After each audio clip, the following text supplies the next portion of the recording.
പുതിയ വീഡിയോയിലേക്ക് എല്ലാ കൂട്ടുകാർക്കും വീണ്ടും സ്വാഗതം. ഇന്നൊരു നാടൻ ഒഴിച്ചുകറി റെസിപ്പിയാണ് നിങ്ങളുമായിട്ട് പങ്കുവയ്ക്കുന്നത്. പുളിയും അതുപോലെ എരിവുമൊക്കെയുള്ള നല്ല ടേസ്റ്റി ആയിട്ടുള്ള ഒരു ഒഴിച്ചുകറി. ഇത് മാത്രം മതി നമുക്ക് വയറ് നിറച്ച് ചോറുണ്ണാനായിട്ട്. ഈ നാടൻ റെസിപ്പി ഒന്ന് കണ്ടു നോക്കിയാലോ. നമ്മൾ ഈ കറി തയ്യാറാക്കി എടുക്കുന്നതിന് വേണ്ടിയിട്ട് പച്ച കുടംപുളിയാണ് ഞാൻ എടുത്തേക്കുന്നത്. കുടംപുളി അഥവാ തോട്ടുപുളി എന്നൊക്കെ ചില സ്ഥലങ്ങളിൽ പറയും. ഇത് വളരെയധികം ഹെൽത്തി ആയിട്ടുള്ള ഒരു കറിയാണ്. നമ്മുടെ അമിതവണ്ണം കുറയ്ക്കാനും അതുപോലെ തന്നെ ശരീരത്തിൽ അടിഞ്ഞുകൂടിയിരിക്കുന്ന കൊഴുപ്പിനെ നിയന്ത്രിക്കാനൊക്കെ ഈ കുടംപുളിക്ക് സാധിക്കുന്നതാണ്. കുടംപുളി വെയിലത്തിട്ട് ഉണക്കി നല്ല കറുത്ത നിറമായിട്ടുള്ള പുളിയാണല്ലോ നമ്മൾ സ്റ്റോർ ചെയ്ത് വെച്ചിട്ട് മീൻകറിയിലും മറ്റുമായിട്ട് ഉപയോഗിക്കുന്നത്. എന്നാൽ ഈ പച്ച കുടംപുളി വെച്ചിട്ട് നിങ്ങൾ കറി തയ്യാറാക്കിയിട്ടില്ലെങ്കിൽ ഇതുപോലെ ഒന്ന് ട്രൈ ചെയ്ത് നോക്കൂ. വളരെയധികം ടേസ്റ്റിയും അതുപോലെ തന്നെ ഹെൽത്തിയുമാണിത്. നമ്മൾ പച്ച കുടംപുളി വെച്ചിട്ടാണല്ലോ ഈ കറി തയ്യാറാക്കി എടുക്കുന്നത്. പച്ച കുടംപുളിക്ക് ഒരു കമർപ്പും അതുപോലെ തന്നെ ഒരു കറയുമുണ്ട്. അപ്പോൾ അതൊന്നും മാറ്റിയിട്ട് വേണം കറി തയ്യാറാക്കി എടുക്കാൻ. അതിന് വേണ്ടിയിട്ട് മൺചട്ടിയിലോട്ട് കുറച്ച് വെള്ളം ഞാൻ ചൂടാക്കാനായിട്ട് വെച്ചിട്ടുണ്ട്. വെള്ളം നല്ലതുപോലെ ചൂടായ ശേഷം സ്റ്റൗ ഓഫ് ചെയ്തിട്ടുണ്ട്. 2 ചുള കുടംപുളി മാത്രമേ ഞാനിവിടെ കറി തയ്യാറാക്കി എടുക്കുന്നുള്ളൂ. ഓവറായിട്ട് ആവശ്യമില്ല. ആ ഒരു പുളി ഉണ്ടെങ്കിൽ നമുക്ക് അത്യാവശ്യം നല്ല കറി തയ്യാറാക്കി എടുക്കാം. ഇനിയും ചെറിയതായിട്ട് ഇതുപോലെ നുറുക്കി ആ ചൂടുവെള്ളത്തിലോട്ട് ഇട്ട് കൊടുക്കണം. അതിൻ്റെ ആ കമർപ്പും കറയും ഒക്കെ മാറി കിട്ടണം. ഒരു 5 മിനിറ്റോളം നമ്മൾ ഈ ചൂടുവെള്ളത്തിൽ ഈ പുളി ഇട്ട് വയ്ക്കണം. അതിന് ശേഷമാണ് നമ്മൾ എടുത്ത് മാറ്റേണ്ടത്. ഏകദേശം ഒരു 5 മിനിറ്റോളം ഞാൻ ഈ ചൂടുവെള്ളത്തിൽ പുളി ഇട്ട് വെച്ചിരുന്നു. ഇനി ആ വെള്ളം നമുക്ക് ആവശ്യമില്ല. പുളി മാത്രം ഒന്ന് അരിച്ചെടുക്കുകയാണ് വേണ്ടിയത്. ഇനി ചൂടുവെള്ളത്തിൽ നിന്ന് നമ്മൾ അരിച്ചെടുത്ത കുടംപുളി ഞാൻ മൺചട്ടിയിലോട്ട് ഇട്ട് കൊടുക്കുകയാണ്. ഇതിലോട്ട് ഞാൻ ഒരു 1/2 ടീസ്പൂൺ അളവിൽ മഞ്ഞൾപ്പൊടിയും 1/2 ടീസ്പൂണ് കാശ്മീരി മുളക് പൊടിയും ലേശം ഉപ്പും ഇത് വേകുന്നതിന് ആവശ്യമായിട്ടുള്ള വെള്ളം കൂടെ ഒഴിച്ചു കൊടുത്ത് നമുക്ക് അടച്ചു വെച്ചതൊന്ന് വേവിച്ചെടുക്കണം. പെട്ടെന്ന് തന്നെ വെന്ത് കിട്ടും. അധികം സമയമൊന്നും എടുക്കില്ല. ഈ പുളി വേകുന്ന സമയം കൊണ്ട് നമുക്കൊരു അരപ്പ് റെഡിയാക്കി എടുക്കാനുണ്ട്. 1/2 കപ്പ് തേങ്ങ ചിരകിയതും 1 ടീസ്പൂൺ അളവിൽ ചെറിയ ജീരകവും ഒരു 5 അല്ലി ചുമന്നുള്ളിയും 4 അല്ലി വെളുത്തുള്ളിയും പിന്നെ കുറച്ച് കാന്താരിമുളകാണ് എടുത്തേക്കുന്നത്.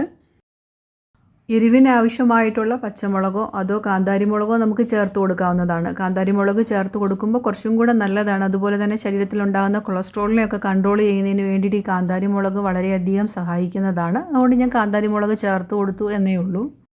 ഇവ ഫൈനായിട്ട് നല്ല മഷി പോലെ തന്നെ അരച്ചെടുക്കണം. ലേശം വെള്ളം ചേർത്ത് തന്നെ നമുക്ക് അരച്ചെടുക്കാവുന്നതാണ്. വളരെ ടേസ്റ്റി ആയിട്ടുള്ളൊരു നാടൻ കറി റെസിപ്പിയാണ്. ഈ ഒരു രീതി നിങ്ങൾ തയ്യാറാക്കിയിട്ടില്ല എന്നുണ്ടെങ്കിൽ ഒന്ന് തയ്യാറാക്കി നോക്കൂ. ചോറുണ്ണാൻ നല്ല കോമ്പിനേഷനാണ്. മറ്റു കറികളുടെ ആവശ്യമേ നമുക്ക് ഈ കറി ഉണ്ടെങ്കിൽ ഇല്ല. പുളിയുടെ കഷ്ണങ്ങളൊക്കെ വെന്തിട്ടുണ്ട്. ഞാൻ ചെറിയ രീതിയിലൊന്ന് ഉടച്ചു കൊടുത്തിട്ടുമുണ്ട്. ഇനി നമ്മൾ അരച്ചു വെച്ചിരിക്കുന്ന അരപ്പുണ്ടല്ലോ, തേങ്ങയുടെ അരപ്പ്, അതും കൂടെ ചേർത്ത് കൊടുത്തിട്ട് നമുക്കൊന്ന് ചൂടാക്കി എടുക്കണം. കറിക്ക് എത്രത്തോളം ഗ്രേവി ആവശ്യമുണ്ട് അതിനനുസരിച്ചിട്ടുള്ള ഇളം ചൂടുവെള്ളമാണ് നമ്മൾ ചേർത്ത് കൊടുക്കേണ്ടത്. അരപ്പൂടെ ചേർത്ത് കഴിഞ്ഞാൽ പിന്നെ നമ്മൾ കറി ഒന്ന് ചൂടാക്കി എടുക്കുകയുള്ളൂ. തിളപ്പിക്കേണ്ട ആവശ്യമില്ല. തേങ്ങ ചേർത്തതായതുകൊണ്ട് തിളപ്പിച്ച് കഴിഞ്ഞാൽ കറി പിരിഞ്ഞു പോകാനുള്ള ചാൻസ് ഉണ്ട്. ഉപ്പൊക്കെ നോക്കിയിട്ട് ആവശ്യമായിട്ടുള്ളത് ചേർത്ത് കൊടുക്കണം. ഇച്ചിരി എരിവോടുകൂടി ഈ കറി തയ്യാറാക്കി എടുക്കുമ്പോഴാണ് ടേസ്റ്റ്. കാരണം കുടംപുളിക്ക് അത്യാവശ്യം പുളി കാണും. അപ്പോൾ ചെറിയ എരിവും കൂടെ ഉണ്ടെങ്കിൽ ആ എരിവും പുളിയും കൂടെ ചേർന്നിട്ടുള്ളൊരു കറി എന്ന് പറയുന്നതാണ് ടേസ്റ്റ് എന്ന് പറയുന്നത്. കുടംപുളി ഉപയോഗിച്ചിട്ടുള്ള കറികളൊക്കെ നമ്മൾ തയ്യാറാക്കി കഴിക്കുമ്പോൾ ഇത് നമ്മുടെ ശരീരത്തിന് വളരെയധികം പ്രയോജനം കിട്ടുന്ന ഒന്ന് തന്നെയാണ്. പ്രത്യേകിച്ച് പച്ച കുടംപുളി ആകുമ്പോൾ അതിൽ നിരവധി ഫോളിക് ആസിഡും വൈറ്റമിൻ ബിയും ധാരാളം അടങ്ങിയിട്ടുണ്ട്. അമിതവണ്ണം കുറയ്ക്കാനും അടിവയറ്റിൽ അടിഞ്ഞുകൂടിയിരിക്കുന്ന കൊഴുപ്പിനെ ഇല്ലായ്മ ചെയ്യാനും ഇതുപോലെയുള്ള കുടംപുളി ചേർത്തിട്ടുള്ള കറികളൊക്കെ നമ്മൾ ഡെയിലി ഡയറ്റിൽ ഉൾപ്പെടുത്തുന്നത് വളരെ നല്ലതാണ്. നമ്മളെപ്പോഴും ഇതുപോലെയുള്ള കറികളൊക്കെ തയ്യാറാക്കി എടുക്കുമ്പോൾ ഒരു മൺചട്ടി തന്നെ തയ്യാറാക്കി എടുക്കണം. പുളിയൊക്കെ വെച്ചിട്ടുള്ള കറികളാകുമ്പോൾ കുടംപുളി പഴുത്ത് വീണിട്ടുള്ള ആ ഒരു പഴുത്ത പുളിയാണ് ഞാൻ എടുത്തേക്കുന്നത്. പച്ചയായിട്ടുള്ള പുളിയല്ല എടുത്തേക്കുന്നത്. ഒരു മഞ്ഞ കളറൊക്കെ ഓടിയിട്ടുള്ള ആ ഒരു പുളി ഉണ്ടല്ലോ, അതാണ് ഈ കറി തയ്യാറാക്കിയാനായിട്ട് എടുത്തേക്കുന്നത്. പച്ച എടുക്കരുത്. പച്ച എടുത്താൽ നല്ല കമർപ്പാണ്. നമുക്ക് കറി തയ്യാറാക്കി എടുക്കാനും പാടാണ്. അതുപോലെ തന്നെ കുടവയറ് കുറയ്ക്കാനാണെങ്കിലും വിശപ്പിൻ്റെ അളവിനെ നിയന്ത്രിക്കുന്നതിന് വേണ്ടിയിട്ടും ഇതുപോലെ കുടംപുളിയൊക്കെ നമ്മൾ കറി തയ്യാറാക്കി കഴിഞ്ഞാൽ നമുക്ക് പറ്റുന്നതാണ്. കാരണം അമിത വിശപ്പൊക്കെ ഉണ്ടാകുമ്പോഴാണ് നമ്മൾ ധാരാളം ഭക്ഷണം കഴിക്കുന്നത്. അപ്പോൾ ഇങ്ങനെയുള്ള കറികളൊക്കെ കഴിക്കുമ്പോൾ നമുക്ക് അമിത വിശപ്പിനെ നിയന്ത്രിക്കാൻ സാധിക്കും. കറി നല്ലതുപോലെ ചൂടായിട്ട് വന്നിട്ടുണ്ട്. ആ തേങ്ങ അരച്ചതിൻ്റെ ആ പച്ച ടേസ്റ്റൊക്കെ ഒന്ന് മാറി ചെറുതായിട്ടൊന്ന് ചൂടായി വന്നപ്പോഴത്തേക്ക് ഞാൻ സ്റ്റൗ ഓഫ് ചെയ്തു. ഇനി നമുക്ക് കുറച്ചും കൂടെ കറിക്ക് ടേസ്റ്റ് കൂട്ടുന്നതിന് വേണ്ടിയിട്ട് ഒന്ന് താളിച്ചും കൂടെ ചേർക്കാം. ഇല്ലെങ്കിലും കുഴപ്പമൊന്നുമില്ല. താളിച്ച് ചേർക്കുന്നതിന് വേണ്ടിയിട്ട് പാനിലോട്ട് 1 ടേബിൾ സ്പൂൺ അളവിൽ വെളിച്ചെണ്ണയാണ് ഒഴിച്ചു കൊടുത്തേക്കുന്നത്. 1/2 ടീസ്പൂണ് കടുകിട്ടൊന്ന് പൊട്ടിച്ചെടുത്തിട്ടുണ്ട്. കടുകൊന്ന് പൊട്ടി വന്നപ്പോഴത്തേക്കിന് 1/4 ടീസ്പൂണ് ഉലുവയും കൂടെ ചേർത്ത് കൊടുത്തിട്ടുണ്ട്.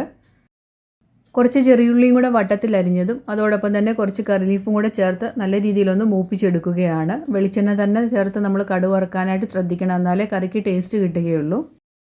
ഉള്ളിയൊന്ന് മൂത്ത് വരാറായപ്പോഴത്തേക്കിന് 2 വറ്റൽമുളക് കൂടെ ചേർത്ത് കൊടുത്തിട്ടുണ്ട്. ഇനി കറിക്ക് കുറച്ചും കൂടെ കളർ കിട്ടുന്നതിന് വേണ്ടിയിട്ട് ഒരു നുള്ള് കാശ്മീരി മുളക് പൊടി ചേർത്ത് കൊടുത്തിട്ടുണ്ട്. സ്റ്റൗ ഓഫ് ചെയ്ത ശേഷമാണ് ഈ പൊടി ഞാൻ ചേർത്ത് കൊടുത്തേക്കുന്നത്. ഇനി നമ്മൾ തയ്യാറാക്കി വെച്ചിരിക്കുന്ന കറിയിലോട്ട് ഈ ഒരു കൂട്ടും കൂടെ ചേർത്ത് കൊടുക്കാം. വളരെ രുചികരമായ പച്ചക്കുടംപുളി ചേർത്തിട്ടുള്ള കറി ഇവിടെ റെഡി ആയിട്ടുണ്ട്. നമ്മുടെ കുത്തിരി ചോറിൻ്റെ കൂടെയൊക്കെ കഴിക്കാനായിട്ട് നല്ല ടേസ്റ്റ് തന്നെയാണ്. ഇതിൻ്റെ കൂടെ വേറെ സൈഡായിട്ട് മറ്റ് കറികളുടെ ഒരു ആവശ്യം പോലും ഇല്ല നമുക്ക് ഇതുപോലൊരു കറി ഉണ്ടെങ്കിൽ. ഉച്ചയൂണിന് കഴിക്കുന്നതിന് വേണ്ടിയിട്ടാണ് ഈ കറി തയ്യാറാക്കിയെടുത്തത്. നല്ല കുത്തിരി ചോറിൻ്റെ കൂടെ ഒരു തവി ഈ പുളിങ്കറിയും കൂടെ ചേർത്ത് കഴിച്ചാൽ നല്ല രുചിയാണ്. പുളിയും ഇച്ചിരി എരിവും കൂടെ കൂട്ടിയാണ് ഞാൻ ഈ കറി തയ്യാറാക്കി എടുത്തേക്കുന്നത്. അപ്പോൾ നിങ്ങൾക്ക് ഇത് ഇഷ്ടപ്പെടുകയാണെങ്കിൽ നിങ്ങളുടെ ഫ്രണ്ട്സിനും റിലേറ്റീവ്സിനും ഒന്ന് ഷെയർ ചെയ്ത് സപ്പോർട്ട് ചെയ്യണം.